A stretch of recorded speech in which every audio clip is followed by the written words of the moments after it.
Question number one से देखो शुरू कर रहे हैं। बिल्कुल सही सबको करना और बताना है कि विश्व में सबसे गहरा महासागर कौन सा है। Which is the deepest ocean in the world. अंध महासागर, हिंद महासागर, प्रशांत महासागर या फिर उत्तर ध्रुवीय महासागर। विश्व में सबसे गहरा महासागर कौन सा है, बिल्कुल सही कीजिएगा और बताइएगा निम्न में से जो है विश्व का सबसे गहरा महासागर कौन सा है। तो ये है देखो आपका प्रशांत महासागर। क्या हो गया आंसर, तो ऑप्शन सी प्रशांत महासागर जो इस क्वेश्चन का बिल्कुल सही आंसर होगा। चलो अगले सवाल पे चलेंगे। अगला सवाल देखो यहाँ पे दिया हुआ है कि विश्व में सबसे बड़ा द्वीप कौन सा है। Which is the largest island in the world. Greenland, Honshu द्वीप, मालागासी द्वीप या फिर विक्टोरिया द्वीप। क्या होगा, विश्व में सबसे बड़ा द्वीप कौन सा है। इस क्वेश्चन का सही आंसर क्या है, बिल्कुल सही करना और सबके बताना है यहाँ पर इस क्वेश्चन का सही आंसर क्या है। चलो देखते हैं, सबका आंसर आना चाहिए और बिल्कुल सही आना चाहिए। ये क्वेश्चन काफी बार पूछा गया इंडियन आर्मी में, काफी इंपॉर्टेंट क्वेश्चन है। क्या होगा राइट आंसर, चलो देखते हैं। सभी का आंसर जो है यहाँ पे आना चाहिए, कोई भी मिस्टेक नहीं करेंगे। तो विश्व में जो सबसे बड़ा द्वीप है, आंसर आ रहा है ग्रीनलैंड। बहुत अच्छा आंसर है, सभी का आंसर बिल्कुल सही है। सही आंसर हो जाता है ऑप्शन ए ग्रीनलैंड, यह जो है करेक्ट आंसर है। ठीक है, चलो अगले सवाल पे चलेंगे। अगला सवाल यहाँ पे है, यह देखो आपको दिया गया है कि विश्व में वायुयान में पहली उड़ान भरने वाला व्यक्ति कौन था। Who was the first person to fly by plane in the world? Right बंधु, रॉबर्ट पियरी, मोहम्मद अली जिन्ना या फिर आगे है देखो इनमें से कोई नहीं। क्या होगा आंसर, विश्व में वायुयान से पहली उड़ान भरने वाला व्यक्ति कौन था। वायुयान के द्वारा पहला उड़ान किस व्यक्ति के द्वारा भरा गया। क्या होगा राइट आंसर, तो ये है देखो राइट बंधु, जिनके द्वारा जो है पहला उड़ान भरा गया था। ठीक है, या फिर पूछा जाएगा कि वायुयान की खोज किसने की। ठीक है, आपसे यह ध्यान रखना, पूछा जाता है वायुयान की खोज किसने की। तो वायुयान की जो खोज है ये भी राइट ब्रदर्स ने की है, राइट बंधु ने की है। ठीक है, चलो अगला सवाल पे चलते हैं। अगला सवाल यहाँ पे देखो दिया हुआ है, यह है आपका कि बीजक किसके वचनों का संग्रह है। Bijak is a collection of whose words. Baba Farid, Ramanand, Guru Nanak या फिर कबीर। जो बीजक है ये किसके वचनों का संग्रह है। जो बीजक है ये किसके वचनों का संग्रह है, ये जो है किसके वर्ड्स का कलेक्शन है। तो ये जो है संग्रह है देखो कबीर के वचनों का, यह जो है कलेक्शन है कबीर के वर्ड्स का। ठीक है, क्या हो गया आंसर, तो डी कबीर हो गया। चलो अगला सवाल को देखेंगे। अगला सवाल आपको यहाँ पे दिया गया है कि विश्व में सबसे लंबी नदी कौन सी है। Which is the longest river in the world. Nile नदी, सोन नदी, कृष्णा नदी या फिर गंगा नदी। विश्व में सबसे लंबी नदी कौन सी है। चलिए बिल्कुल सही सबको करना है यहाँ पर और बताते रहना है। क्या होगा राइट आंसर, विश्व में सबसे लंबी नदी कौन सी है। इस क्वेश्चन का करेक्ट आंसर क्या होगा, लगभग सबको पता है, जल्दी से करना और बताना। तो विश्व में जो सबसे लंबी नदी है ये है देखो नील नदी, ये है नाइल रिवर। ठीक है, क्या हो गया आंसर, तो ए नील नदी हो गया। नाइल रिवर जो है बिल्कुल सही आंसर होगा। ठीक है, सही आंसर है ऑप्शन ए नील नदी, नाइल रिवर। अगला सवाल पे चलते हैं। अगला सवाल आपको देखो यहाँ पे दिया गया है कि विश्व में सर्वाधिक जनसंख्या का देश कौन सा है। Which is the most populated country in the world. Canada, चीन, रूस या फिर भारत। चलो बिल्कुल सही करना और बताना, लगभग सभी का आंसर आना चाहिए। बहुत ही रिपीटेड क्वेश्चन है, इंडियन आर्मी में बहुत बार पूछा गया है। विश्व में सर्वाधिक जनसंख्या वाला देश कौन सा है, वह कौन सा देश है विश्व में जिसकी सर्वाधिक जनसंख्या है। क्या होगा राइट आंसर, चलिए बिल्कुल सही करेंगे और सबको बताएंगे विश्व में सर्वाधिक जनसंख्या किस देश का है। तो आंसर आ गया चीन, करना है आंसर। बिल्कुल सही आंसर बताया आप सभी ने, सर्वाधिक जनसंख्या चीन की है। पर याद रखिएगा जो रिपोर्ट है उसके अनुसार 2023 में जो है भारत विश्व में सर्वाधिक जनसंख्या वाला देश बन जाएगा। हमारा खुद का जो देश है वो 2023 में सबसे ज्यादा जनसंख्या वाला देश बनेगा। चलो अगला सवाल पे चलेंगे। अगला सवाल दिया हुआ है देखो कि विश्व में सबसे छोटा देश क्षेत्रफल की दृष्टि से कौन सा है। Which is the largest country in terms of area. Which is the smallest country, यहाँ पे मिस्टेक हुआ है, स्मॉलेस्ट पूछा है। ठीक है, which is the smallest country in the world in term of area. क्षेत्रफल की दृष्टि से सबसे छोटा देश कौन सा है। कनाडा, चीन, वेटिकन सिटी या फिर भारत। विश्व में कौन सा होगा, क्या आंसर है। आंसर कर रहे हैं सबको वेटिकन सिटी को, बिल्कुल सही आंसर है। वेटिकन सिटी जो है राइट आंसर होगा। बहुत बढ़िया, बिल्कुल सही आंसर किए हो। विश्व में जो सबसे छोटा देश है ये वेटिकन सिटी है। ठीक है, अब यही अगर आपसे सबसे बड़ा देश पूछ दे क्षेत्रफल की दृष्टि से कि सबसे बड़ा देश क्षेत्रफल की दृष्टि से कौन सा है, तो वो याद रखिएगा वो रूस है। ठीक है, सबसे बड़ा देश क्षेत्रफल में रूस है। हो गया सबका। चलो चलेंगे अगला सवाल पे। अगला सवाल यहाँ पे देखो दिया हुआ है कि विश्व में चंद्रमा पर मानव भेजने वाला प्रथम देश कौन था? Which was the first country in the world to send a man to the moon? संयुक्त राज्य अमेरिका, रूस, जापान या फिर यूनान। बहुत ही इंपॉर्टेंट क्वेश्चन है इंडियन आर्मी का। देखो 2021 का पेपर में आया हुआ है। जीडी एंड ट्रेडमैन, जीडी का 2020 का था, ट्रेडमैन का 2021 का था। बिल्कुल सही करना और बताना विश्व में चंद्रमा पर मानव भेजने वाला प्रथम देश कौन सा है। मैंने आप सबको हमेशा बोला है कि केवल वही चीजें पढ़ेंगे जो कि आपके आर्मी पेपर में आता है, जो कि आपके परीक्षा में पूछा जाता है। उसके अलावा एक भी अलग चीज नहीं पढ़ेंगे, बस जो आएगा वही पढ़ेंगे और अपने सिलेक्शन को अग्निपथ आर्मी परीक्षा में फाइनल करेंगे। विश्व में चंद्रमा पर प्रथम मानव भेजने वाला जो देश है यह है देखो संयुक्त राज्य अमेरिका। ठीक है, क्या हो गया? Option A. कौन गए थे चंद्रमा पर प्रथम बार, ये पूछा जाता है, याद रखिएगा। तो वो कौन थे? तो वो थे देखो नील आर्मस्ट्रांग। ठीक है, जिन्होंने चंद्रमा पर पहला कदम रखा था। हो गया। अगला सवाल पे चलते हैं। अगला सवाल यहाँ पे देखो दिया हुआ है। ये सवाल है कि विश्व का पहला धर्म कौन सा है? Which is the world's first religion?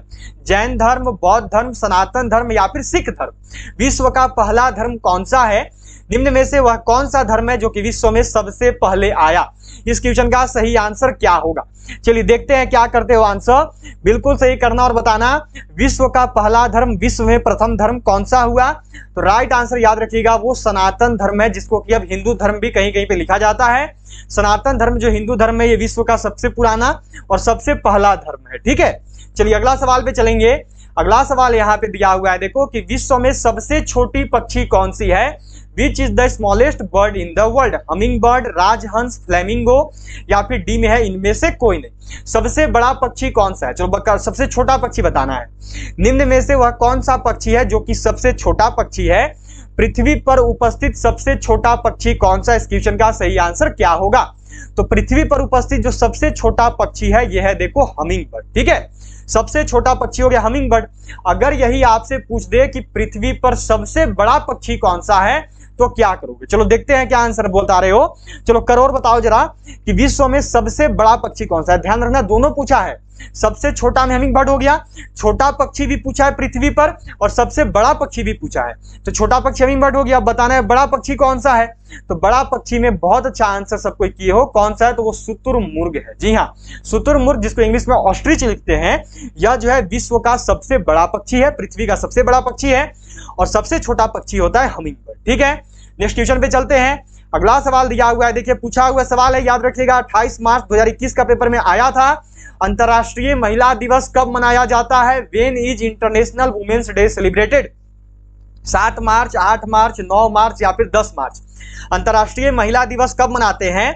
जो अंतरराष्ट्रीय महिला दिवस है ये कब मनाया जाता है? इस क्वेश्चन का सही आंसर क्या होगा? चलो देखते हैं आंसर क्या करते हो। अंतरराष्ट्रीय महिला दिवस कब मनाते हैं? इस क्वेश्चन का राइट आंसर करना है और सभी को बताना है। मैंने हमेशा बोला है कि दिवस वाला, इंटरनेशनल एंड नेशनल डे वाला टॉपिक बहुत इंपॉर्टेंट है, हर बार सवाल आया है और पूछा ही जाएगा इस बार भी। अंतरराष्ट्रीय महिला दिवस कब मनाते हैं? तो यह देखो मनाते हैं प्रतिवर्ष 8 मार्च को। ठीक है, क्या होता है आंसर? तो बी 8 मार्च हो गया। ध्यान में रखेंगे सही आंसर है ऑप्शन बी। ठीक है, अगला सवाल पे चलते हैं। अगला सवाल आपको देखो यहाँ पे दिया गया है कि विश्व पर्यावरण दिवस कब मनाया जाता है? When is world environmental day celebrated? 5 जून, 5 जुलाई, 5 सितंबर या फिर 5 अक्टूबर? विश्व पर्यावरण दिवस कब मनाया जाता है? चलो करना और बताना विश्व पर्यावरण दिवस कब मनाते हैं। ये भी प्रीवियस ईयर पेपर का सवाल इंडियन आर्मी का। विश्व पर्यावरण दिवस कब मनाते हैं? क्या होगा आंसर? 5 जून को मनाते हैं। जी हाँ, याद रखिएगा सही आंसर है ऑप्शन ए 5 जून। ठीक है, जितना भी लोग ए को किए हो बिल्कुल सही आंसर बताए हो। राइट आंसर होगा ऑप्शन ए 5 जून। ठीक है, अगला सवाल पे चलते हैं। अगला सवाल आपको देखो दिया हुआ है कि अर्थशास्त्र पुस्तक के लेखक कौन थे? Who was the author of the book अर्थशास्त्र? चाणक्य, सेल्यूकस, चंद्रगुप्त या फिर मेगास्थनीज? अर्थशास्त्र पुस्तक के लेखक कौन हुए? निम्न में से किसके द्वारा जो है अर्थशास्त्र पुस्तक को लिखा गया था? आप सबने इसे पहले पढ़ रखा है, बिल्कुल सही कीजिएगा और सबके बताइएगा अर्थशास्त्र पुस्तक के लेखक कौन हुए, किसके द्वारा लिखा गया? तो यह लिखा है चाणक्य ने। बिल्कुल सही आंसर सबको किए हो। राइट आंसर क्या होगा? तो ऑप्शन ए चाणक्य होगा। चाणक्य का अलग नाम पूछा जाता है तो नोट कर लोगे, मैंने पहले नोट करवा दिया है पर फिर से नोट कर लो। समुद्रगुप्त, विष्णुगुप्त, समुद्रगुप्त नहीं सॉरी विष्णुगुप्त या फिर कौटिल्य बोलते हैं। ठीक है, याद रखिएगा विष्णुगुप्त या फिर कौटिल्य, इस नाम से जो है जाना जाता है चाणक्य को। इनका दो अलग अलग नाम, एक विष्णुगुप्त एक कौटिल्य। ठीक है, चलो अगला सवाल पे चलेंगे। अगला सवाल दिया हुआ है देखो कि स्वामी विवेकानंद किस स्थान पर हुए धार्मिक सम्मेलन से प्रसिद्ध हुए?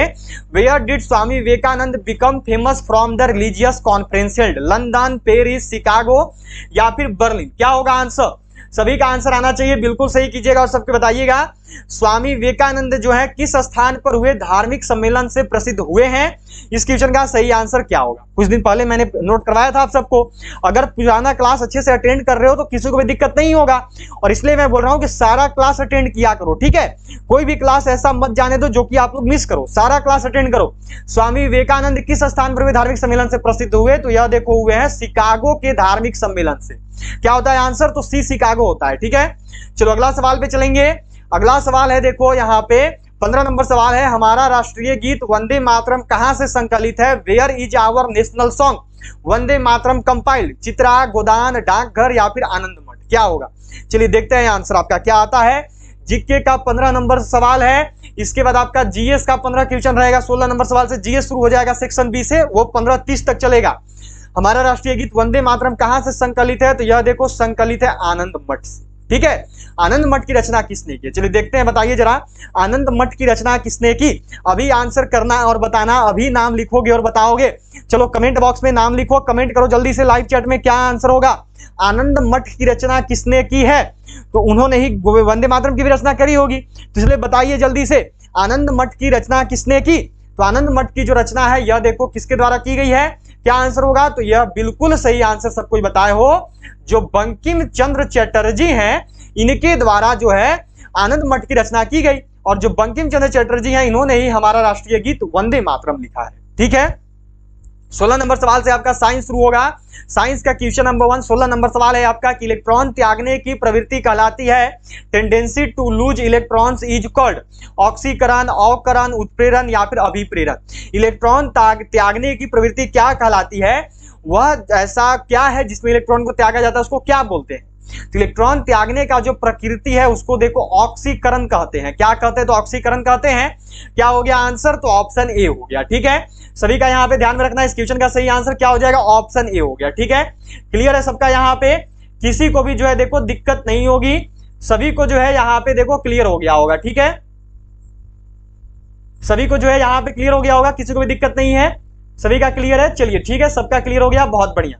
चलिए अगला सवाल पे चलेंगे। ऑक्सीकरण हो गया, बिल्कुल सही सबका गया है, बहुत ही अच्छी। ऑक्सीकरण हो गया, ए हो गया। चलो अगला सवाल है, यहाँ पे देखो क्या सवाल दिया गया है आपको। ये सवाल है आपका कि कार्य का मात्रक है where is the unit of, what is the unit of work? Joule, newton, watt या फिर टाइम? अभी देख सकते हो जब मैं उंगलियों का ऐसे कर रहा हूं तो आपको इधर कुछ ब्लैक ब्लैक दिख रहा होगा, ठीक है? कारण यह है कि थोड़ा सा लाइट का इशू आ गया है, थोड़ा सा कुछ दिक्कत है, इस वजह से आज ही की क्लास में ऐसे हो रहा है, फिर नहीं होगा। कार्य का मात्रक क्या है? तो कार्य का मात्रक याद रखिएगा जूल होता है, ठीक है? तो जब भी ये वाला पार्ट को अपने दिमाग में मत रखना, ठीक है? केवल इसको दिमाग में रखना। तो चलो क्या हो गया? जूल हो गया, ठीक है? कार्य का मात्रक क्या है? तो जूल हो गया सबका।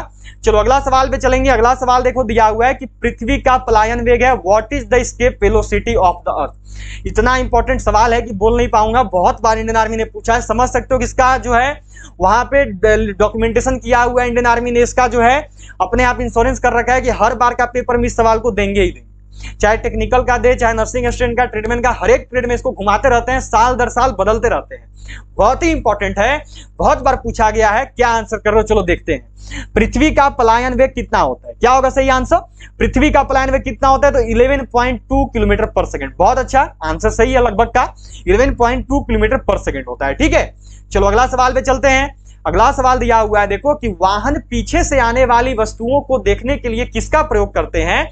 What do vehicles use to see the object coming from the behind? उत्तल लेंस का, अवतल लेंस का, उत्तल दर्पण का या फिर अवतल दर्पण का? वाहन जो है पीछे से आती हुई वस्तुओं को देखने के लिए किसका प्रयोग करते हैं? वाहनों में पीछे से आती हुई वस्तुओं को देखने के लिए किसका प्रयोग करा जाता है? किसका प्रयोग करते हैं? तो वो है देखो आपका उत्तल दर्पण, ठीक है? उत्तल दर्पण का प्रयोग करते हैं। देखा होगा आप सबने कि जो आपका ये होता है, जो गाड़ी होता है उसमें जो साइड मिरर लगा होता है, जिससे आप पीछे का आता हुआ गाड़ी देखते हैं, वो उत्तल दर्पण का बना हुआ होता है, ठीक है? ध्यान में रखना है सबको। चलो अगला सवाल पे चलेंगे। अगला सवाल है यहाँ पे देखो कि नीला लिटमस पत्र, लाल लिटमस पत्र को नीला कर देते हैं, turns red litmus paper blue. अम्ल, भस्म, लवण या फिर क्षार? क्या होगा? कौन जो है लाल लिटमस पत्र को नीला कर देता है? किसके द्वारा जो है लाल लिटमस पेपर को नीला, ब्लू कर दिया जाता है? तो वो है देखो आपका भस्म, जिसको कि क्षार भी बोलते हैं। जो भस्म क्षार है इसके द्वारा जो है लाल लिटमस पत्र को, रेड लिटमस पेपर को ब्लू रंग में चेंज कर दिया जाता है। ठीक है, चलो अगला सवाल पे चलते हैं। अगला सवाल है देखो कि प्रकाश के चिकने पृष्ठ से टकराकर वापस लौटने की घटना को कहते हैं the phenomenon of light hitting a smooth surface and coming back is called. प्रकाश का अपवर्तन, प्रकाश का परावर्तन, प्रकाश का विवर्तक या फिर प्रकाश का प्रकीर्णन। जल्दी से आंसर करना और बताना कि प्रकाश के चिकने पृष्ठ से टकराकर वापस लौटने की घटना क्या कहलाती है। तो यह जो है देखिए प्रकाश का परावर्तन कहलाती है। क्या हो गया आंसर? तो ऑप्शन बी प्रकाश का परावर्तन। प्रकाश के चिकने पृष्ठ से टकराकर वापस लौटने की घटना को क्या कहते हैं? तो प्रकाश का परावर्तन कहते हैं। ठीक है, सबका सही है, बी की हो, बहुत अच्छा आंसर है। चलो अगला सवाल पे चलेंगे। अगला सवाल दिया हुआ है देखो कि निम्न में से कौन सी धातु एक द्रव है? Which of the following metals is an liquid? क्या होगा? कैल्शियम, HgNa, क्या होगा? चलो करना और बताना। अब मैं यहाँ पे आपको इसका पूरा नाम नहीं बताऊंगा, नहीं तो जिसको पता होगा वो बहुत जल्दी बता देगा। चलो देखते हैं किसका होगा। ठीक है, यहाँ पर जो उनका रासायनिक सूत्र लिखा हुआ है, चलिए देखते हैं क्या बता पाते हो। चारों में से सही आंसर क्या है? करो तो क्या होगा राइट आंसर? इस क्वेश्चन का सही आंसर क्या है? निम्न में से कौन सा ऐसा धातु है जो कि द्रव अवस्था में पाया जाता है? तो आंसर आने लगा है। राइट आंसर याद रखिएगा Hg होगा। Hg को नाम लिखेंगे तो पारा बोलते हैं। ठीक है, और इंग्लिश में इसको याद रखिएगा, इंग्लिश में जो इसको मरकरी बोलते हैं। ये जो है इसका सूत्र होता है Hg। तो ध्यान में रखना है, कभी पारा लिख के दे देगा, कभी मरकरी, नहीं तो कभी कभार आपको सूत्र डायरेक्ट Hg लिख के मिल जाएगा। तो कंफ्यूज मत होइएगा, नहीं तो लगेगा कि भाई क्या पूछ दिया, तो ऐसा डाउट नहीं होना चाहिए। ठीक है, चलिए चलते हैं अगले सवाल पे। अगला सवाल आपको देखो यहाँ पे है कि रक्त का पीएच मान है। What is the pH value of blood? 5.0, 6.4, 7.4, 8.0। आज से शायद 1 या 2 दिन पहले जो मैंने क्लास लिया था उसमें मैंने आप सबको ये वाला नोट करवा दिया था। अब देखते हैं कौन कौन बना पाते हो। इसलिए मैं बोलता हूं कि जो भी क्लास ले रहा हूं उसको पूरा का पूरा अटेंड करो, एक भी क्लास मिस मत होने दो, नहीं तो कब क्या इंपॉर्टेंट निकल जाएगा, फिर दोबारा उस चीज को नहीं पढ़ पाओगे। रक्त का पीएच मान, ब्लड का पीएच वैल्यू कितना है? तो राइट आंसर होगा देखो 7.4। 7.4 वालों का आंसर बिल्कुल सही है। 7.4 की हो, बहुत अच्छा बताए हो। चलो अगले सवाल पे चलेंगे। अगला सवाल यहाँ पे देखो, यह दिया हुआ है आपको कि प्रकाश का रंग निर्धारित होता है इसके। The colour of light is determined by आयाम, तरंगदैर्ध्य, तीव्रता या फिर वेग। तो आप में से कुछ ने आंसर देख लिया होगा। प्रकाश का जो रंग है यह देखो निर्धारित होता है तरंगदैर्ध्य से। ठीक है, क्या हो गया आंसर? तो ऑप्शन बी तरंगदैर्ध्य हो गया। चलो चलते हैं अगले सवाल पे। अगला सवाल मिला हुआ है देखो, यहाँ पे ये सवाल है कि एसआई पद्धति में लेंस की शक्ति का इकाई क्या है? What is the unit of power in lens in SI system? Watt, dioptre, after या फिर मीटर। एसआई पद्धति में लेंस की शक्ति का यूनिट क्या होता है? एसआई पद्धति में लेंस की शक्ति का इकाई क्या होता है? तो यह देखो डायोप्टर होता है। क्या हो गया? तो ऑप्शन बी डायोप्टर हो गया। ठीक है, डायोप्टर सही होगा। चलो अगला सवाल पे चलेंगे। अगला सवाल है यहाँ पर कि अनुवांशिकता के जनक कहे जाते हैं। He is called the father of genetics. Lamarck, Darwin, Mendel या फिर खुराना। अनुवांशिकता के जनक किसको बोलते हैं? अनुवांशिकता का जनक कौन कहलाता है? जल्दी से करना और बताना।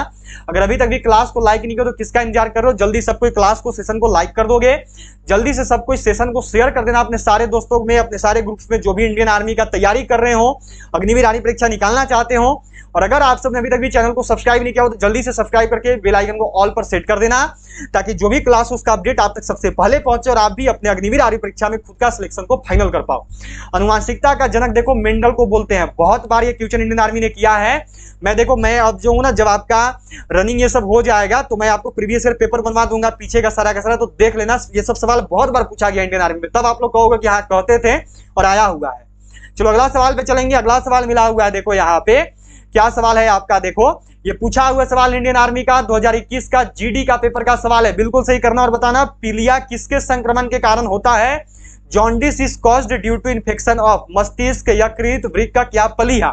पीलिया जो है किसके संक्रमण के कारण होता है? जो पीलिया है ये किसके इन्फेक्शन के कारण, ये किसके संक्रमण की वजह से होता है? तो यह देखो होता है लीवर की संक्रमण की वजह से। ठीक है, यह जो होता है आपका यहाँ पर लीवर यकृत के संक्रमण की वजह से जो आपका जॉन्डिस पीलिया नामक रोग होता है। अगला सवाल पे चलेंगे। अगला सवाल दिया हुआ है देखो यहाँ पर कि विटामिन ए प्रचुर होता है। Vitamin A is abundant same में, चावल में, गाजर में या फिर नींबू में। क्या होगा? जल्दी से करना और बताना। विटामिन ए जो है मुख्य रूप से किसमें होता है? कुछ दिन पहले ही मैंने ये वाला सवाल पढ़ाया है सबको। जल्दी से करोगे बताओगे विटामिन ए मुख्य रूप से किसमें पाया जाता है? तो जो विटामिन ए है ये देखो मुख्य रूप से पाया जाता है गाजर में। गाजर करने वालों का आंसर बिल्कुल सही है। क्या हो गया? तो सी गाजर हो गया। ठीक है, चलो अगला सवाल पे चलते हैं। अगला सवाल आपको देखो मिला हुआ है कि निम्न में से कौन सा धातु चुंबक द्वारा आकर्षित नहीं होता है। Which of the following metals is not attracted by magnet. लोहा, निकेल, कोबाल्ट या फिर एल्यूमिनियम। निम्न में से कौन सा ऐसा धातु है जो कि चुंबक द्वारा आकर्षित नहीं होता है। चुंबक द्वारा आकर्षित नहीं होने वाला धातु कौन सा है, तो वह धातु है देखो आपका एल्यूमिनियम। ठीक है, जो एल्यूमिनियम है ये चुंबक द्वारा आकर्षित नहीं होता है।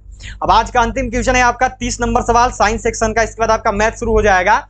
मृग मरीचिका बनाने वाली प्रघटना को क्या कहते हैं। What is the phenomenon that makes एंटोपल मिराज कॉल्ड। व्यतिकरण, विवर्तन, ध्रुवीकरण या फिर पूर्ण आंतरिक परावर्तन। मृग मरीचिका बनाने वाली प्रघटना को क्या कहा जाता है। वह प्रघटना जिसके द्वारा मृग मरीचिका का निर्माण होता है वह क्या कहलाती है। चलो बिल्कुल सही करोगे और बताओगे। वह नियम जिसके द्वारा मृग मरीचिका बनता है उसको क्या कहते हैं, तो यह देखो बनता है टोटल इंटरनल रिफ्लेक्शन, पूर्ण आंतरिक परावर्तन के कारण। क्या हो गया आंसर, तो ऑप्शन डी। ठीक है, देखो जीके का जो है 15 सवाल हो गया, जीएस का भी जो है 15 सवाल हो गया। ठीक है, अब यहां से आपका जो है मैथ का शुरुआत होगा। मैथ का 15 सवाल आप सबके लिए रहेगा। सही सही करते चलना, गलती मत करना। पेन कॉपी तैयार कर लोगे और पूरा का पूरा बनाने का कोशिश करना। क्या देखो दिया हुआ है कि दो नल हैं ए और बी, किसी हौज को क्रमशः 10 घंटे तथा 15 घंटे में भर सकते हैं। दोनों को एक साथ खाली हौज में खोल दिया जाए तो हौज को भरने में कितना समय लगेगा। अब चलो जल्दी से करो और बताओ। तो ऐसा वाला सवाल मैंने आपको बहुत बार बनवाया है। अब ऐसा सवाल इंडियन आर्मी लगातार पूछी है, हर बार आपको ये वाला सवाल देखने को मिलेगा। कभी यहाँ 10-15 होता है, कभी 10-25 होता है, कभी 5-10 होता है, बस बदल देते हैं और कहते हैं कि दोनों का साथ में निकालो। तो जब भी दोनों का साथ में निकालने को बोले तो हमने आपको क्या बताया कि 3 प्रकार के फॉर्मूले होते हैं। एक होता है एलसीएम लेके बना दो, दूसरा होता है एक एक दिन वाला मान के बना दो, तीसरा होता है ये वाला फॉर्मूला लगा दो। देखो a इंटू बी बाई में a प्लस बी। जब भी अगर बोल दे कि दोनों को साथ में निकालना है तो ये वाला सबसे आसान फॉर्मूला है। ठीक है, क्या हो गया देखो 10 गुना 15 बटा में हो गया देखो आपका बाई में 10 प्लस में 15। कितना आ गया देखो, ये हो गया 150 बाई में आ गया 25। ठीक है, 25 से 150 को कट कर दो, 25 चौका 100 होता है, 25 छक्का 150 होता है, 25 6 150 हो गया। मतलब कि राइट आंसर हो गया ऑप्शन ए 6 घंटा। ठीक है, एक ये हो, बहुत अच्छा आंसर है। लगभग ने सही सभी ने यही बताया है, बिल्कुल सही आंसर किए हो, बिल्कुल सही आंसर आया है। चलो अगले सवाल पे चलेंगे। अगला सवाल देखो यहाँ पे आपको दिया हुआ है, ये सवाल मिला हुआ है आपका यहाँ पे। ये क्वेश्चन है देखो आपका कि 350 मीटर लंबी रेलगाड़ी 54 किलोमीटर प्रति घंटे की चाल से 250 मीटर लंबी गुफा को कितने देर में पार कर लेगी। इस क्वेश्चन का सही आंसर क्या होगा। चलिए देखते हैं किसका किसका आंसर आता है। सबसे पहले क्या करना है, सबसे पहले देखो हम लोग को निकाल लेना है कुल लंबाई। ठीक है, कुल लंबाई निकाल लेंगे। टोटल लेंथ कितना है, तो जो रेलगाड़ी है वो है 350 मीटर लंबा और जो गुफा है वो है 250 मीटर लंबा। मतलब कि टोटल लंबाई उसको कितना पार करना है, तो उसको पार करना है 600 मीटर। ठीक है, चाल कितना है देखो, चाल है किलोमीटर प्रति घंटे में, तो इसको पहले मीटर प्रति सेकंड में बदल दो। तो 54 किलोमीटर प्रति घंटा को मीटर प्रति सेकंड में बदलने के लिए क्या करेंगे, 5/18 से गुना कर देंगे। 18 से ये 3 बार में कट जाएगा, 5×3 कितना हो गया, ये हो गया 15 मीटर प्रति सेकंड। ठीक है, अब क्या बोला है, कितना देर में पार कर लेंगे, मतलब कि हमको निकालना है समय। समय बराबर फॉर्मूला क्या होता है, ये होता है दूरी बटा में चाल। तो दूरी कितना है, दूरी है 600 मीटर का, चाल है आपका 15 मीटर प्रति सेकंड। 15 से कट कर दो, 15 चौका 60 और 1 0, मतलब कि 40 सेकंड में जो है वह उसको पार कर जाएगी। वह जो रेलगाड़ी है वो 40 सेकंड में 250 मीटर लंबी गुफा को 54 किलोमीटर प्रति घंटे की रफ्तार से पार कर लेगी। ठीक है, चलो अगला सवाल पे चलते हैं। अगला सवाल यहाँ पे देखो दिया हुआ है कि एक सोफे को 19,800 में बेचने से 10% लाभ होता है, इसका क्रय मूल्य कितना है। चलो बिल्कुल सही करना और बताना। सबसे पहले बेचने का मूल्य आपको दे दिया, मतलब कि आपको क्या किया, आपको विक्रय मूल्य यहां पर मिल गया, आपको सेलिंग प्राइस दे दिया। यह है देखो 19,800। ठीक है, लाभ कितना है, तो लाभ है देखो आपका 10%। ठीक है, यहां तक। अब क्या होता है, तो अब देखो आपका क्रय मूल्य बराबर एक फॉर्मूला होता है। जब भी क्रय मूल्य निकालने को बोलते एक फॉर्मूला होता है, वो फॉर्मूला क्या है, तो वो फॉर्मूला है देखो आपका विक्रय मूल्य, मतलब कि सेलिंग प्राइस इंटू में यहां पर 100 हो गया और बाई में होता है आपका जितना परसेंट का बेनिफिट हो रहा है। तो पहले से वो खुद 100% था, उसको 10% का बेनिफिट हुआ, मतलब कि ये हो गया 110। ठीक है, यहां तक। अब विक्रय मूल्य की जगह पे कितना लिख लेंगे, तो जल्दी से अब यहाँ पे क्या करेंगे, तो अब जो है हम लोग देखो विक्रय मूल्य की जगह पर जो है लिख लेंगे इसका वैल्यू। तो विक्रय मूल्य का वैल्यू कितना है, तो ये है देखो आपका यहाँ पर 19,800। ठीक है, ये देखो 0 से 0 कट गया। अब क्या करो, 11 से इसको पहले कट करते हैं। चलो 11 से कितना बार में कट होगा, तो 11 एकम हो गया 11 बचा 8 और फिर हो गया 11 8 88, साथ में 1 0 यहां वाला लग गया। अब कितना आ गया, 180 गुना 100 कर दो, कितना आएगा आंसर, तो 180 गुना 100 करेंगे तो हमारा देखो आंसर आ जाएगा ये 18,000। जो सही आंसर है ये है ऑप्शन सी, 18,000 आया ना। 18,000 वालों का जो आंसर है ये देखो बिल्कुल सही है, ठीक है। 18,000 की हो तो बिल्कुल सही बताए हो, बहुत बढ़िया।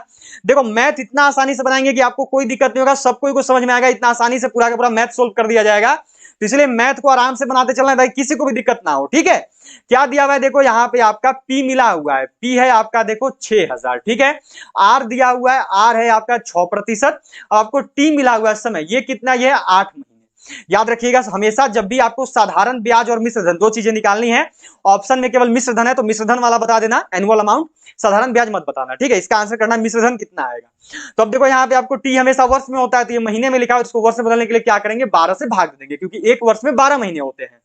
4 से कितना बार में, 2 बार में, 4 से 3 बार में, टी इतना हो गया। आपको क्या बोला, पहले एसआई निकाल दो। एसआई बराबर फॉर्मूला क्या होता है, तो ये होता है देखो P into R into T, by में होता है 100। पी कितना है, तो पी है आपका देखो 6,000, ठीक है, गुना में आर हो गया 6, टी हो गया 2/3 और साथ में यहाँ पे लग जाएगा बटा में 100, ये गुना में रहेगा क्योंकि बटा में दोनों आ गया। देखो जीरो से ये दोनों जीरो कट गया, 3 से कितना बार में, 2 बार में, कितना आ रहा है 6 दूनी 12, ठीक है, 6 दूनी 12 हो गया। यहाँ पे एक चीज देखिएगा, यहाँ पे 6,000 है, ठीक है, 3 जीरो लगा हुआ है, 6 दूनी 12 और 12 दूनी कितना हो गया, तो ये हो गया 24 और एक जीरो यहाँ पे लगा हुआ है, मतलब कि ये हो गया देखो आपका 240। आपका एसआई आ गया, यह है 240। आपको बताना है मिश्रधन, ठीक है। मिश्रधन बराबर फॉर्मूला क्या होता है, जिसको कि ए बोलते हैं, मिश्रधन बराबर फॉर्मूला होता है देखो यहाँ पर P प्लस में एसआई। P कितना है, तो P है आपका देखो 6,000 का, ठीक है, और ये एसआई है आपका देखो 240 का। 6,000 और 240 को जोड़ोगे तो कितना आएगा, तो ये हो गया देखो 6,240। सही आंसर कितना हो गया, तो ये हो गया ऑप्शन बी 6,240। सही है, सबका सही गया है, 6,240 सही आंसर होगा। चलो अगला सवाल पे चलेंगे। यह देखो यहाँ पे आपको दिया गया है कि एक आयत का क्षेत्रफल 252 वर्ग सेंटीमीटर है, ठीक है, इतना दिया हुआ है आपको यहाँ पे। देखो अब क्या बोला है आपको यहाँ पर कि इसकी लंबाई तथा चौड़ाई का अनुपात 9:7 है, इसकी परिमिति कितनी है, मतलब कि लंबाई और चौड़ाई। तो एल कितना हो गया, तो पहला वाला एल, तो एल बराबर हमने देखो मान लिया 9x, ठीक है, 9 दिया हुआ साथ में x लगा दिया, अनुपात हटा रहे हैं। तो अब यहाँ पे चौड़ाई है, चौड़ाई बराबर, चौड़ाई को हमने b मान लिया, b देखो सेकंड वाला है, तो ये 7 और साथ में लग गया x। अब बोलोगे कि सर x क्यों लगाए, तो याद रखिएगा जब भी अनुपात में दिया रहे, जब भी एवरेज में दिया रहे और जब आप उसको बदल दीजिएगा, तोड़िएगा, तो साथ में x लगाना पड़ेगा, ठीक है, क्योंकि आप उसको मान रहे हैं। अब क्या बोला, आयत का क्षेत्रफल है 252। आयत का क्षेत्रफल क्या मिला हुआ है आपको, देखो यहाँ पर, तो आपको देखो मिला हुआ है आयत का क्षेत्रफल, ये कितना है, तो ये है देखो आपका 252, ठीक है। अब क्या आयत का क्षेत्रफल फॉर्मूला होता है देखो एल इंटू बी, ठीक है, मतलब कि ये कितना हो गया, एल इंटू बी होता है, मतलब कि अब इसको कितना लिख सकते हैं, तो इसको देखो हम लोग लिख सकते हैं 9x इंटू में 7x, ठीक है, बराबर में हो गया देखो 252। आगे यहां तक 9x इंटू 7x किया तो ये हो गया देखो 9 सते 63 एक्स स्क्वायर, x मिल गया एक्स स्क्वायर बराबर में 252। 63 से ये इधर जाएगा, 63 तो कट जाएगा, तो 63 से कितना बार में, तो देखो 4 बार में, 63 चुका 252, 4 बार में कट हो गया। अब क्या आएगा, तो अब x बराबर स्क्वायर को उधर भेज दो, तो इधर रूट हो गया, रूट 4 आ गया यहाँ पे आपका। अब क्या हो जाएगा, तो अब आपका x इक्वल टू निकालोगे तो रूट 4 जो है 2 का स्क्वायर होता है, तो right answer x equal to 2 आ गया। अब आपका यहाँ पे था 9x, तो ये हो गया 9 गुना 2 बराबर में 18, ठीक है। ये था 7x, तो ये हो गया 7 गुना 2 मतलब कि ये हो गया 14, ठीक है। यहां तक किसी को भी दिक्कत नहीं होगा। बोला इसका परिमिति कितना है, तो आयत का परिमाप बराबर देखो फॉर्मूला होता है 2 इंटू में एल प्लस बी, ठीक है, कितना हो गया, ये हो गया 2 इंटू में एल कितना है, तो एल है देखो 9 दूनी 18, एल 18 था, बी कितना है, तो बी है आपका देखो 14, ये आ गया 2 गुना में 18 और 14 को जोड़ा तो ये हो गया 32, 32 दूनी कितना हो गया, तो ये हो गया 64। सही आंसर कितना है, तो यह है ऑप्शन ए। ऑप्शन ए की हो तो बिल्कुल सही बनाए हो, ए वालों का आंसर बिल्कुल सही है, ठीक है, लगभग का सबका ए है, बहुत बढ़िया आंसर की हो, बिल्कुल सही आंसर। ऐसे ही मैथ बनाते रहना, मैथ में 15 में से 15 लेके आओगे, कोई दिक्कत नहीं होगा। चलो अगला सवाल आपको दिया हुआ है कि एक व्यक्ति कार द्वारा नगर ए से नगर बी तक 72 किलोमीटर प्रति घंटे की चाल से जाता है, वह नगर बी से नगर ए तक 48 किलोमीटर प्रति घंटे की चाल से वापस लौटता है। पूरी यात्रा में उसकी औसत चाल कितनी है, यह जो है यहाँ पे आपको बताना है। देखो जो पहला चाल है उसको बोलते हैं x बराबर कितना हो गया, तो ये हो गया 72 किलोमीटर प्रति घंटा, ठीक है। जो दूसरा चाल है उसको बोलते हैं y बराबर कितना हो गया, तो ये हो गया 48 किलोमीटर प्रति घंटा, ठीक है। यहां तक पूरी यात्रा में औसत चाल बोला है, औसत चाल इक्वल टू देखो फॉर्मूला होता है 2 इंटू एक्स वाई बाई में x प्लस वाई, ये औसत चाल निकालने का फॉर्मूला है, ठीक है। 2 इंटू में x की जगह पे हो गया 72, y की जगह पे हो गया 48, नीचे क्या आएगा, तो नीचे हो गया देखो 72 प्लस में 48, इतना हो गया। अब इसको कट करोगे और आप लोग इसका आंसर बताओगे। ये आपके लिए आज का यहां से होमवर्क रहेगा, ठीक है। चलो देखते हैं कौन कौन बना पाते हो। ये आपके लिए आज का यहां से होमवर्क है। यही चारों में से कोई एक इसका आंसर है। यहां तक मैंने कर दिया, बस गुना करके नीचे जोड़ के भाग दे देना, आंसर पता चलेगा। बिल्कुल इजी सा है, आप लोग करोगे, ठीक है। आंसर आ रहा है अभी, पर इसको नहीं, कमेंट बॉक्स में करिएगा, वो वैलिड माना जाएगा, ठीक है। चलिए अगला सवाल पे चलेंगे। अगला सवाल यहाँ पे है, देखो यह दिया गया है कि एक आयताकार भूखंड की लंबाई और चौड़ाई क्या मिला हुआ आपको, देखो यहाँ पे। चलिए सबको करते रहेंगे और बिल्कुल सही बताते रहेंगे, गलती मत कीजिएगा। एक आयताकार भूखंड की लंबाई तथा चौड़ाई 40 मीटर तथा 30 मीटर है। भूखंड का क्षेत्रफल ज्ञात करें, ठीक है। एल बराबर कितना दे दिया 40, बी बराबर कितना दे दिया 30, ठीक है। क्या बोला है, आयताकार भूखंड, भूखंड कौन सा है, आयताकार है, और इसका क्षेत्रफल निकालना है। मतलब कि सिंपल सा क्या करेंगे, तो निकाल देंगे, देखो आयत का क्षेत्रफल, ठीक है। आयत का क्षेत्रफल इक्वल टू क्या होता है, एल इंटू बी होता है। मतलब कि 40 गुना में 30 कर दिए, 40 गुना 30 करेंगे तो कितना आएगा, तो सिंपल सा सवाल था 1200। सही आंसर कितना हो गया, तो ये हो गया ऑप्शन डी 1200 स्क्वायर मीटर, 1200 वर्ग मीटर हो गया सबका। चलो चलते अगले सवाल पे। अगला सवाल यहाँ पे देखो दिया हुआ है। ये सवाल है कि 1000 में से छोटी संख्या कौन सी घटाई जाए कि शेष बची संख्या 19 से पूर्णतः विभक्त हो जाए। आप सबको पता है, ऐसा क्वेश्चन मैंने 4-5 बार बनवा दिया है। अब तो मुझे लगता है कि इसका आंसर आप लोग आसानी से कर लोगे। अब तो नहीं भी बताऊंगा तब पर भी इसका आंसर आपसे बना लोगे, और ऐसा होना भी चाहिए, क्योंकि अगर किसी चीज को बार बार पढ़ रहे हो तो ऐसा हो कि अब आपको बताने की जरूरत नहीं पड़े। लेकिन बताऊंगा, चलो जो भी नए होंगे उनके लिए तो बतानी पड़ेगी। देखिए जो आपको यहाँ पे क्या मिला हुआ है, 1000 में से छोटी संख्या कौन सी घटाई जाए कि शेष बची संख्या जो है 19 से कट जाए। तो और तो कुछ ऑप्शन ही नहीं, तो पहले 19 से क्या कीजिए, 1000 में भाग दे दीजिए, ठीक है। 19 से क्या करेंगे, 1000 में भाग दे देंगे। 19 से 1000 में भाग दे दीजिए, आपको आपका पता चल जाएगा। 19 बचे कितना होता है, देखो 95 होता है। कितना बचा, 5 बचा, ठीक है। अगला जीरो उतार दिए। अब क्या हुआ, 19 गुना हो गया आपका 38, कितना बच गया, 12 बच गया। अब आगे ये कटेगा नहीं, इसका मतलब कितना अधिक है, तो ये 12 अधिक है। अगर इस 12 को ही घटा देंगे इसमें से, तब तो ये पूरा तरीका से कट जाता, 12 अधिक नहीं होता। तो इसका मतलब कितना घटाना पड़ेगा, तो 12 जो है घटाना पड़ेगा। सही आंसर क्या हो गया, तो ऑप्शन बी हो गया सबका। चलो अगला सवाल पे चलेंगे। अगला सवाल यहाँ पे है, देखो कि उस वर्ग का क्षेत्रफल ज्ञात करें जिसके विकर्ण की लंबाई 6 मीटर है। Find the area of the square whose diagonal is 6 metre in length. ये चीज आपको यहाँ पे दिया गया है। डी, विकर्ण को बोलते हैं डी। डी इक्वल टू कितना मिला है, 6 मीटर मिला है। आपको क्या निकालना है, आपको देखो निकालना है वर्ग का क्षेत्रफल, ठीक है। यहां तक वर्ग का क्षेत्रफल बराबर, देखो जब भी डी मिला रहे, एक दो तो फॉर्मूला होता है। एक होता है ए स्क्वायर भुजा स्क्वायर, दूसरा होता है 1/2 इंटू में डी स्क्वायर, ठीक है। अच्छा डी स्क्वायर क्यों लगाया, जब डी देगा तो डी स्क्वायर लगाएंगे, ठीक है, ध्यान में रखिएगा। 1/2 इंटू में डी स्क्वायर, डी स्क्वायर मतलब कि 6 का स्क्वायर, ठीक है, 6 का स्क्वायर हो गया। अब क्या हो गया, तो हो गया देखो 1/2 इंटू में 6 का स्क्वायर कितना होता है, तो होता है 36। 6 2 से कितनी बार में, तो 2 से 16, 2 से कितना बार में जाएगा, तो 2 से 18 बार में, 18 दूनी 36। सही आंसर कितना हो गया, तो ये हो गया 18। सही गया है, 18 वालों का सही 18 की हो, बहुत अच्छा आंसर 18 की हो, बिल्कुल सही आंसर है सबका। अगला सवाल पे चलेंगे। अगला सवाल यहाँ पे देखो यह दिया गया है कि ए किसी कार्य को 9 दिन में समाप्त कर सकता है। यदि बी की कार्य क्षमता ए से 50% अधिक हो तो बी अकेला इस कार्य को करने में कितने दिन में कर सकेगा, ठीक है। ये चीज आपको यहाँ पे दिया हुआ है, आसानी से बनाएंगे, किसी को भी दिक्कत नहीं होगा। आप सब बनाने का कोशिश करो, आप सब आगे बढ़ो, ठीक है। आप सब बना सकते हो तो बनाओ। एक का कार्य पहले लिख लेंगे। आप देखो जब भी ऐसा क्वेश्चन में तो ज्यादा कुछ नहीं करना है, सिंपल सा, वो एक कितना दिन में पूरा कर रहा है, 9 दिन में, ठीक है, 9 दिन में है। बी का कार्य क्षमता कितना अधिक है, तो बी का देखो सबसे पहले तो 100% बी खुद से होगा, ठीक है, बाई में बी का जो कार्य क्षमता है वो ए से 50% अधिक है। मतलब कि बी पहले से 100% था, वो 50% और अधिक हो गया, तो वो कितना बन गया, वो 150 बन गया है। तो ये देखो 0 से 0 कट गया, 5 से कितनी बार में, 3 बार में, 5 से कितना बार में, 2 बार में, ठीक है। फिर 3 से 3 बार में, 3 गुना 2 करोगे तो कितना आएगा, तो 6 आ गया। मतलब सही आंसर कितना है, तो ये हो गया 6 डेज। इस क्वेश्चन का राइट आंसर कितना होगा, तो ये हो गया ऑप्शन सी 6 दिन। आया सबका 6 दिन, बहुत अच्छा, 6 दिन वालों का सही है। अगला सवाल पे चलते हैं। अगला सवाल देखो दिया हुआ है कि एक स्कूटर सवार 54 किलोमीटर प्रति घंटे की चाल से 1 मिनट में कितनी दूरी तय करेगा। यह जो है आपको यहाँ पे बताना है। चलो आंसर करना और सबको बताना। सबसे पहले देखो क्या दिया हुआ है, 54 किलोमीटर प्रति घंटा। तो इसको क्या करेंगे, वही मीटर प्रति सेकंड में पहले बदल लेंगे, क्योंकि आंसर हमें मीटर और में करना है। तो क्या हो गया, तो मीटर प्रति सेकंड में बदलो, तो बदलने के लिए क्या करेंगे, 5/18 से गुना कर देंगे। 18 से कितना बार में, 3 बार में, तो आया कितना, तो 5 3 15। मतलब कि ये हो गया आपका देखो 15 मीटर प्रति सेकंड, ठीक है यहां तक।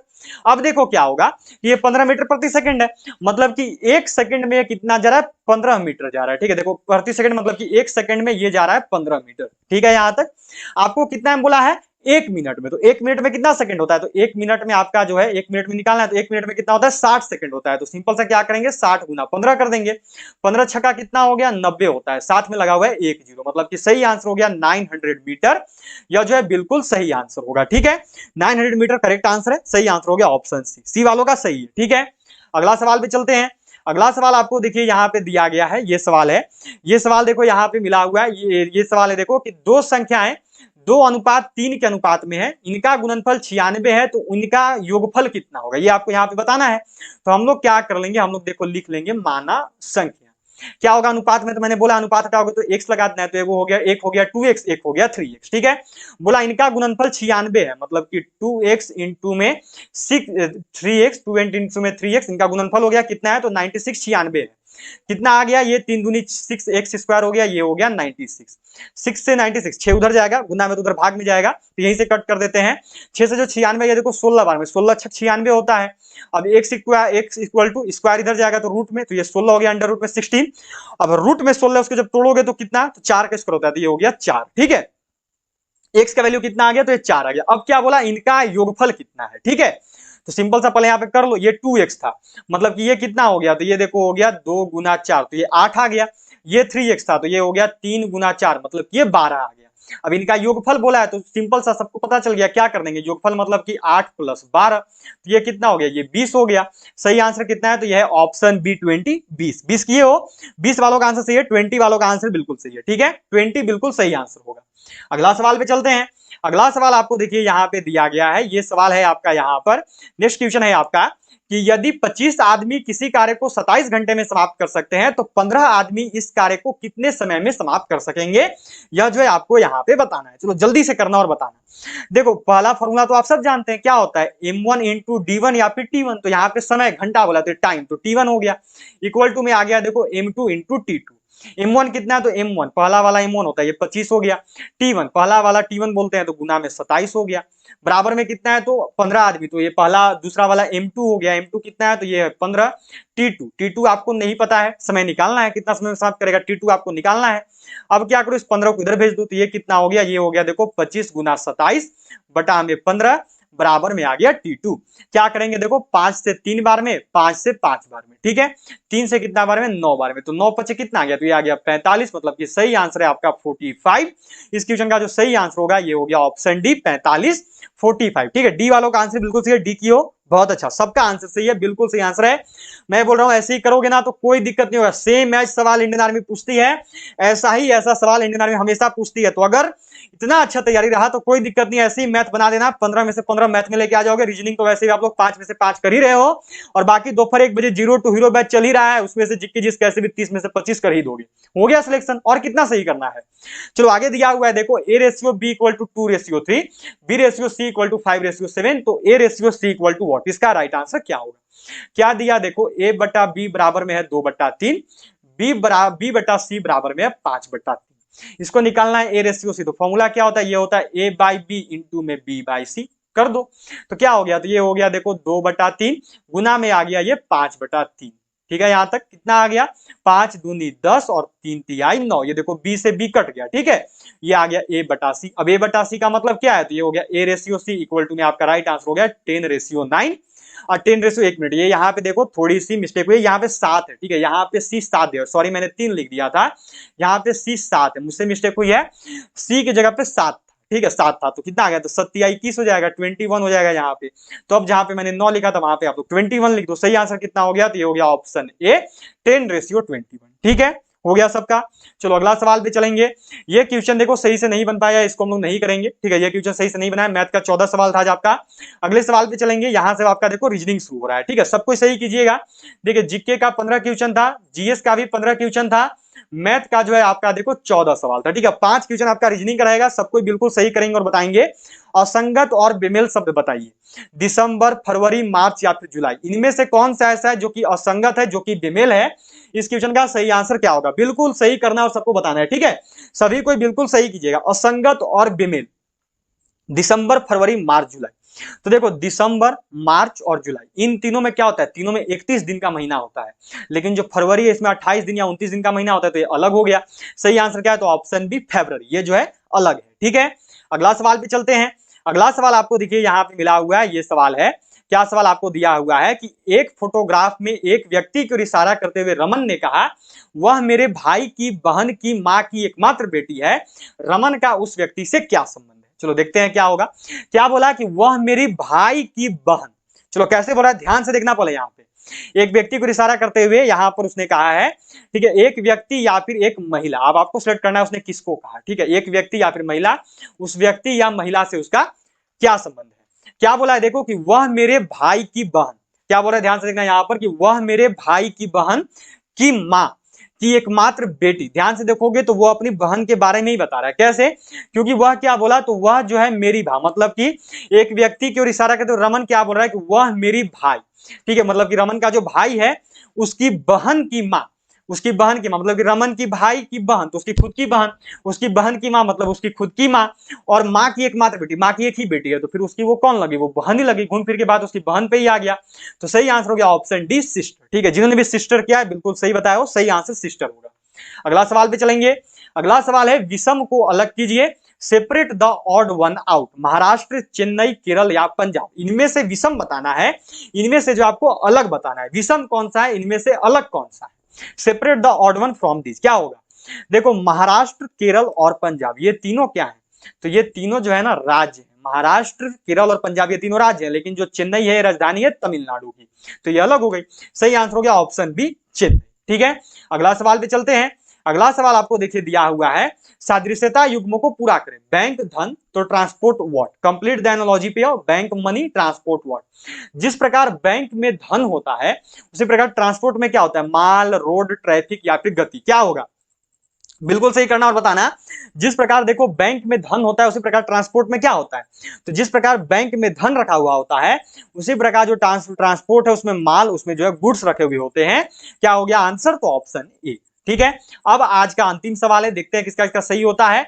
आज का अंतिम सवाल है, सबको बिल्कुल सही करना और बताना, कोई भी मिस्टेक नहीं करेंगे, सभी का आंसर बिल्कुल सही आना चाहिए। असंगत और बेमेल बताना। यहाँ पे भी पिस्तौल, तलवार, गन या फिर राइफल, कौन सा ऐसा है जो कि अलग है, जो कि डिफरेंट है। असंगत और बेमेल बताना है। पिस्तौल, गन और राइफल एक ही समूह का है, पर जो तलवार है ये अलग है। तो सही आंसर क्या हो गया, ऑप्शन बी। आज आपका 49 क्वेश्चन हुआ है, सबको जरूर बताएगा 49 में से आप सबने कितने सवालों को सही किया। इतना अच्छा क्लास हुआ, अगर अभी तक भी लाइक नहीं किया तो जल्दी सबको लाइक कर देना। सभी लोग शेयर बटन जरूर प्रेस कर लोगे, और जो भी क्लास में नए हैं और अग्निवीर आर्मी परीक्षा में सिलेक्शन चाहते हैं वो चैनल को सब्सक्राइब करके बेल आइकन को ऑल पर सेट कर देना, ताकि आपको अग्निवीर आर्मी परीक्षा में सिलेक्शन लेने में कोई भी तकलीफ ना हो। तो चलिए आप सबसे मुलाकात होगी सीधे कल दोपहर 1 बजे इंडियन आर्मी की 0 to हीरो बैच की क्लास में। अगर आज दोपहर 1 बजे वाला क्लास मिस कर दियो तो सबको ही डिस्क्रिप्शन बॉक्स में जाकर वहां पे लिंक दिया, जाके वीडियो सेक्शन से सबको क्लास अटेंड जरूर करना या फिर प्लेलिस्ट से। और आप सबसे मुलाकात होगी सीधे कल दोपहर 1 बजे। आज की जो क्लास का पीडीएफ है वो आप सबको टेलीग्राम ग्रुप में मिल जाएगा। टेलीग्राम ग्रुप से जुड़ने का जो लिंक है वो नीचे डिस्क्रिप्शन बॉक्स में है, वहां से जाकर सबको जुड़ सकते हैं। मिलते हैं आप सब सीधा कल दोपहर 1 बजे, तब तक के लिए जय हिंद, जय Bharat, have a good day, good have a good night. मिलेंगे आपसे सीधा कल दोपहर 1 बजे। जय हिंद, जय भारत।